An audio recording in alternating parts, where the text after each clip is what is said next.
अण्णाभाऊ साठे लिखित कथासंग्रह ठासलेल्या बंदुका. कथा आग. गावाच्या डोकीवर सूर्य आगोकीत होता. फाल्गुन महिन्याचं ऊन धग मारीत होतं. पेठेत माणूस फिरकत नव्हतं. पेंगाळलेली माणसं धापा टाकीत होती. चावडीत नारू पाटलानं अंग टाकलं होतं. चावडीच्या सोप्यात तरार डुलकी काढीत बसला होता. तेली, तांबोळी, अत्तार, कासार सर्व दुकानदार फोफाट्याच्या दानवात चढफडावा तसे तळमळत होते. कैकाड्याची 2 गाढवं सरकारी कोंड्याच्या भित्तीला खेटून आराम करीत होती. लाला अत्ताराची कोंबडी पखाडं पसरून पांगलेली होती. रामोशाचं शिकारी कुत्रं बाहेर लोंबकळणारी जीभ कशीबशी आवरीत होतं. चावडी शेजारी राजा ठोंबरा त्या उन्हात फोन लावून ऐकत होता. नको उघडी टाकू तुझी छाती हे पालुपद ऐकून तो खुशीत आला होता. त्याची तरणी बायको कान पाडून ऐकत चोळीला बटन लावित होती. ठोंबऱ्याच्या दुकानापुढे चाळक्याची तंबाखूची वखार होती. गावच्या गरिबांच्या तरण्या बायका वखारीत काम करीत होत्या. ते गाणं त्यांनी ऐकावं म्हणून राजा मुद्दाम ते परत परत लावित होता. नको उघडी टाकू तुझी छाती ही ओळ सारखी हवेत पळत होती. ती ऐकून वखारीतील बायांची मनस्थिती भलतीच नाजूक झाली होती. कारण नसता उगीच चमकून त्या आपापला पदर सावरीत होत्या. त्याचं कामावर चित्तच लागत नव्हतं. नको उघडी टाकू तुझी छाती हे पालुपद त्यांच्या डोकीत सारखं नाचत होतं. नि बाया ठोंबऱ्याला शिवी वाहत होत्या व ऐकवत होत्या. त्या वखारीत पांडू नागऱ्याची देखणी हौसा काम करीत होती. 25 वर्षाची हौसा मनात अस्वस्थ झाली होती. गोरा रंग, रसरशीत बांधा, तरतरीत चेहरा, पाणीदार डोळे, गावात देखणी म्हणून तिची ख्याती होती. कैक नजरा हौसावर गिरट्या घालीत होत्या. देखणं पण असावं तर ते हौसासारखं असावं असं सारा गाव म्हणत होता. ती हौसा चालताना तिच्या टाचाखाली खडा फुटत होता. हौसाला घडोघडी राजाची आठवण होत होती. ती नकळत दचकून आपल्या छातीवर पदर ओढीत होती. जणू राजा ठोंबरा पुढे येऊन आपली ओतीव काया पाहत आहे. त्याची दाहक नजर आपल्या अंगावरच्या वस्त्रांचे सर्व कोट भेदून आपल्या देहाशी आगीचा खेळ खेळत आहे आणि आपली ती मनस्थिती दडवण्याची ती शिकस्त करीत होती. हळूच दुसऱ्या बाईकडे पाहत होती आणि मध्येच ते पालुपद कानावर येताच राजाच्या दुकानाकडे पाहत होती. राजाच्या त्या गाण्यानं त्या सर्व स्त्रिया हैराण केलं होतं. त्याचबरोबर सारी पेट वैतागली होती. उन्हानं धापा टाकणारी माणसं राजाला लाख शिवी देत होती. देवानं एवढ्या दुकानाला आग लागावी असं म्हणून कित्येक बाया ते काम देवावर सोपत होत्या. भडीच्याला मस्ती आली असा नारो पाटलानं शेरा मारला होता तर बेअक्कल लेकाचा असं गुंडावाने मनाला सांगत होता. परंतु त्याची राजाला दखल नव्हती. त्याचं गाणं सुरूच होतं. तो सुप्त भडीमार व ती चरफडणारी माणसं याची त्याला पर्वा नव्हती. राजाचं वय 30च्या आत होतं. 2 वर्षापूर्वी तो तलाट्याची नोकरी करीत होता. परंतु लाच खाल्ली म्हणून त्याची नोकरी गेली होती.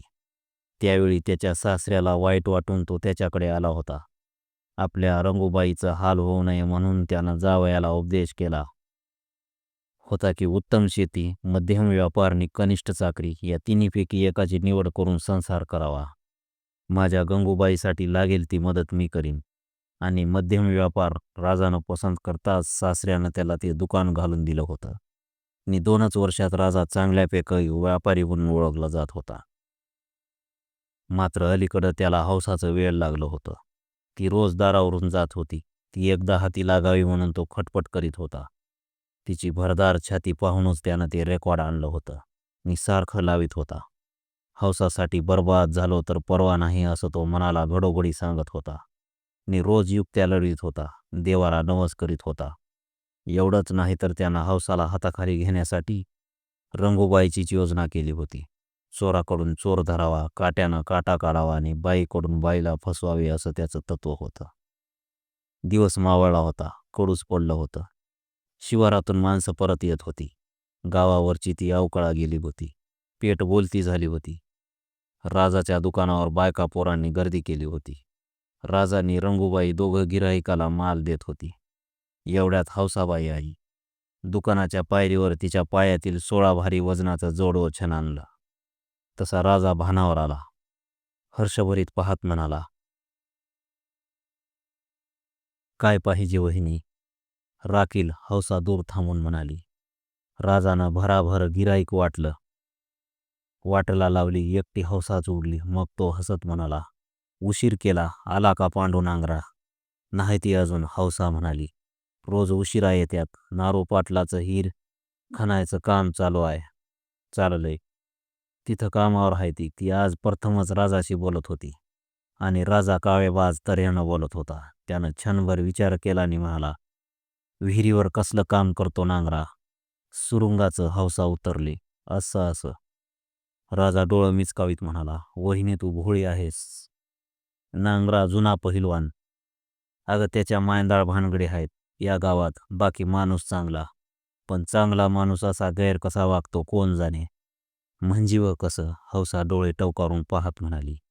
गैर? तसं काही नाही, राजा म्हणाला. पांडुनांगरा चांगला माणूस.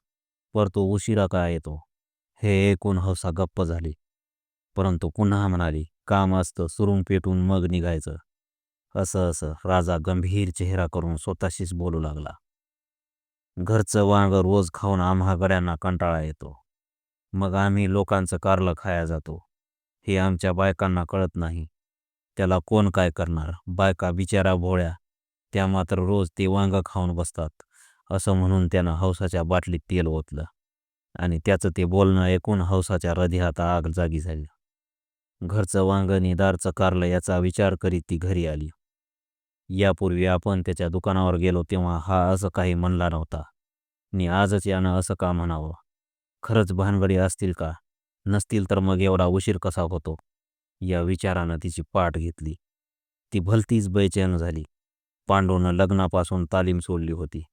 परंतु जोडीची पोरं कुस्ती करीत होती आणि चांगल्यापैकी पहिलवान म्हणून त्याला मान देत होती. तो रोज कामावरून येताना तालमीत बसत होता आणि उशिरा घरी येत होता. पण तेच आता हौसाला पसंत नव्हतं. त्याच्या रोज उशिरा येण्यानं तिच्या हृदयातली संशयाची आग सारखी धुसमसत होती. ती कळत होती. त्या दिवसापासून ती नवऱ्याच्या हालचालीवर लक्ष देत होती. उशीर झाला की टोचून बोलत होती. एखाद्या दिवशी आदळआपट होत होती. मध्येच त्रागा करून ती भांडत होती. आणि हौसाचं ते वागणं पांडूला त्रास देत होतं. इतकी सरळ वागणारी हौसा अशी का वागते आहे याचा तो विचार करीत होता. परंतु त्याला काहीच समजत नव्हतं. रोज रात्री नियमाप्रमाणे तो येत होता. सकाळी भाकरी घेऊन विहिरीवर कामाला जात होता. हौसा वखारीत जात होती. परंतु पांडूकडं संशयानं पाहणारी हौसा वखारीत शिरताना राजाच्या दुकानाकडं हसरा कटाक्ष फेकून पुढं जात होती. मध्येच एखाद्या वेळी रंगूबाईकडे जात होती. कधी रंगूबाई हौसाच्या घरी जात होती.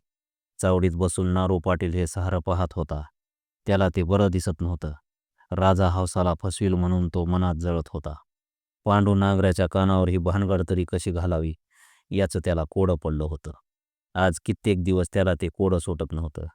2-3 महिन्यात रंगूबाई आणि हौसा यांची भलतीच घसट वाढली आणि गावभर हौसाच्या नावानं चर्चा होऊ लागली.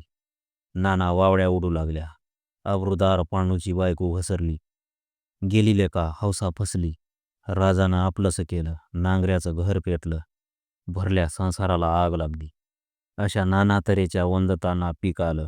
नि ते ऐकून नारू पाटील खचला. परंतु पांडू नांगऱ्याच्या कानापर्यंत त्यातील एकही शब्द गेला नव्हता. काम, तालीम, घर या पलीकडे त्याला काहीच ठाऊक नव्हते. आले तसे दिवस जात होते. महिने उलटत होते. पुढं वैशाख महिना आला. नि कडक उन्हाळा भासू लागला. माणसं अधिकच बेंगळल्यासारखी करीत होती. फुटपेट ओसाड दिसत होती. फक्त पाटील सोप्यात बसून तळाशी बोलत होता. परंतु त्याचं लक्ष राजाच्या घराकडं होतं. राजाच्या दुकानात नको उघडी टाकू तुझी छाती हे गाणं सुरू होतं. त्यामुळं पाटील चिडला होता. जाऊन एक लाथ घालावी भडवीच्या पाटीत असं त्याला वाटत होतं. परंतु तसं करणं गैर होईल म्हणून तो मनात चरफडत होता. इतक्यात हौसा वखारीतून बाहेर आली आणि तिकडे पाहत किंचित थांबली. डोकीवरचा पदर सावरून मुरकलीनी भरकन राजाच्या दुकानात शिरली. हौसा चोराप्रमाणे त्या घरात शिरताच पाटलाच्या काळजात आग लागली. परंतु दुसऱ्याच क्षणी तो हताश झाला. दुसऱ्याची बायको, आपलं काय चालणार या विचारानं त्याला उठलेला बसवला. पण तरीही तो उठला आणि सरळ रानात निघाला. आता पांडूला सारं सांगायचंच असा त्यानं निर्धार केला. नारू पाटील गावाबाहेर पडून पांदीला लागला होता. हौसाचं वैर वागणं पांडूच्या कानावर घालण्यासाठी तो जलद निघाला होता. पांदीत चिटपाखरू दिसत नव्हतं. एक वळण उलटून तो पुढे गेला. तो त्याच्या पुढेच पांडू नांगरा विहिरीकडे निघाला होता. सुरुंगाची दारू घेऊन तो आला होता. त्याला पाहताच नारू पाटील ओरडला, "ए पांडू, थांब!" एकाएकी पाटील धावताना पाहून पांडूला आश्चर्य वाटलं. तो थांबला तसा नारू जवळ आला आणि म्हणाला, "कुठं गेला होतास?" दारू संपली होती, पांडू उत्तरला, "सुरुंगाची." "बरं झालं, थांब," पाटील दुःखी स्वरात म्हणाला. "हं, काय म्हणता?" पांडूनं विचारलं. "हौसा तुझ्या संग कशी वागती?" नारूनं विचारलं. "मला कळलं नाही," पांडू दचकला. "का, सांग की काय झालं?" "ऐक," नारू गंभीरपणे म्हणाला. "राजानं तिला जाळ्यात अडकवली. रोज ती त्याच्या घरात जाती." "खरं आहे ते," पांडू म्हणाला. "तरीच ती घरात सारखी भांडती, कुरबुर करती का करीत असती. राजाची बायको येऊन तिचं डोसकं फिरवत असावी असं मला वाटतं." "नाही, दुसरीच भानगड आहे," नारू पाटील म्हणाला. "राजाची हौशीवर नजर आहे, तो माणूस उंडगा आहे." ते ऐकून पांडू खिन्न झाला. मटकन तो खाली बसला. हौसाचं अलीकडचं वागणं त्याला आठवलं आणि त्याच्या मस्तकात एक विचित्र आग पेटली.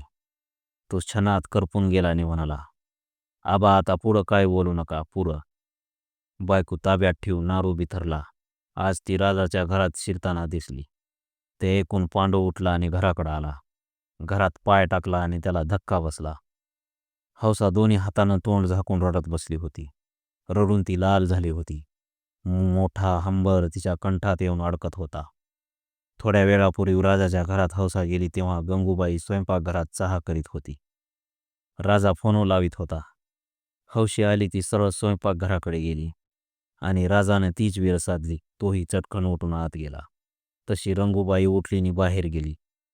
सर्व काही यंत्रासारखं हौशीच्या लक्षात येण्यापूर्वीच घडलं. रंगूबाई आता येईल असं वाटून ती जागीच बसून राहिली. आपल्या मनात जे आहे तेच हिच्या मनात आहे असं वाटून राजा बेफाम झाला.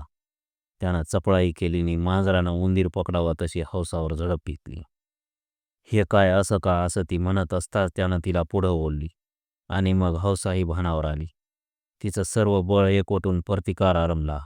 मोठ्यानं रंगूबाईला हाक मारली, "रंगूबाई!" तरी रंगूबाई भरकन पुढे आली. नाटकातील प्रसंगाप्रमाणे तिनं प्रवेश करून राजाला दम भरला.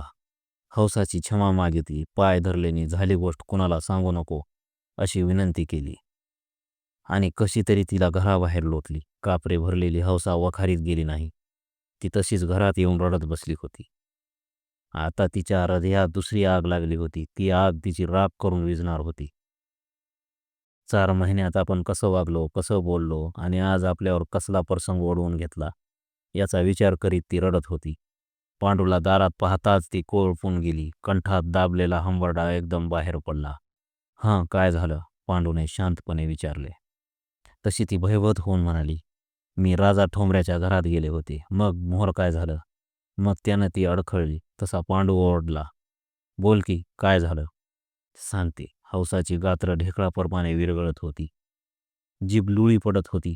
डोळे आत ओढले जात होते आणि काळजानं ठाव सोडला होता.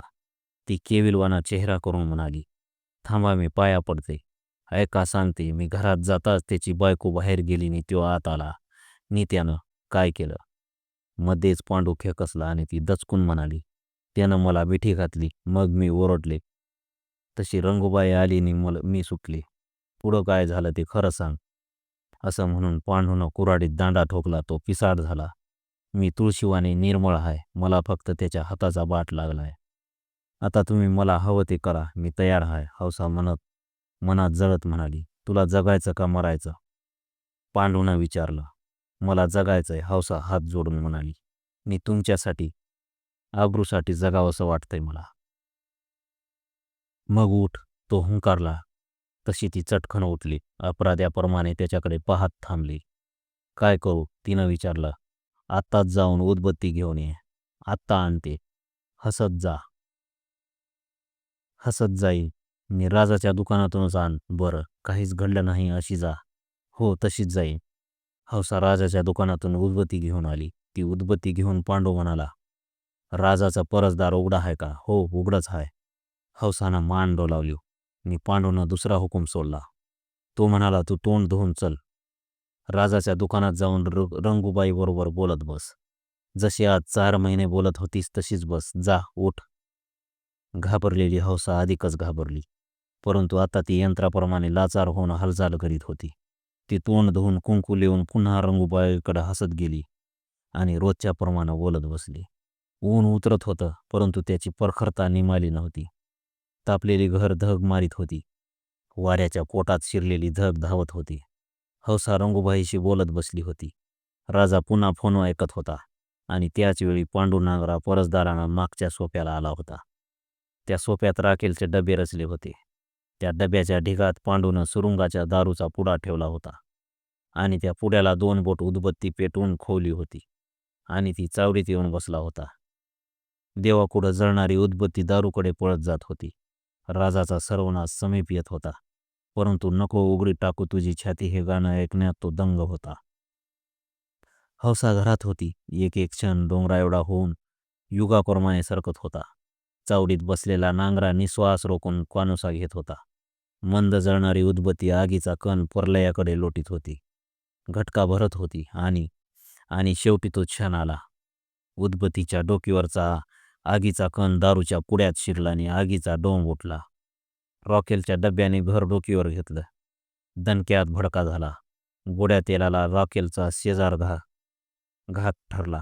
ज्वालांनी घर गच्च भरलं. कोंडलेल्या जळा बाहेर पळू लागल्या. आग भयंकर जिभा चाटू लागली. घरातील प्रत्येक वस्तू घाईघाईने राख होऊ लागली. राजाचं दुकान दणकून पेटू लागलं. मागच्या सोफ्यात आग लागताच हौसा बाहेर पडली होती. रंगूबाई ऊर बडवीत होती ने राजा दारात येऊन दीर्घ बोंब ठोकीत उभा होता. त्याची बोंब ऐकून गावची माणसं आली होती आणि शेजारची घरं पेटून आग वाढू नये म्हणून झटत होती. पांडूच्या पाठीमागे उभे राहून हौसा आगीच्या ज्वाळा पाहत होती. पाटील चावडीत उभा होता. त्याला राजा ओरडून म्हणाला, पाटील पळा, माझ्या संसाराला आग लागली. तेव्हा पाटील ओरडला, दुसऱ्याच्या घराला आग लावणाऱ्याचा संसार पेटतोच लका. आता मी काय करू? तू तसा मी गप्प, आता बोंबलू नग. त्या आगीची प्रखरता वाढली. आग विझवणारी माणसं घामाघूम झाली. हौसा आड उभी राहून ती आग पाहत होती. थोड्या वेळापूर्वी तिच्या अंतकरणात पेटलेली आग आता शांत झाली होती आणि एक प्रकारचं समाधान तिच्या चेहऱ्यावर तळपत होतं. पांडू नांगरा शेजारच्या घरावर चढून आडी मोडून आग आडवीत होता आणि राजाच बोंबलत होता. ती प्रचंड आग पाहून हौसाला समाधान वाटत होतं. स्वतःच्या मनातील संसारातील भयंकर आग ती केव्हाच विसरली होती. आमचं चॅनल सबस्क्राईब करा, शेअर करा, कमेंट करा. धन्यवाद.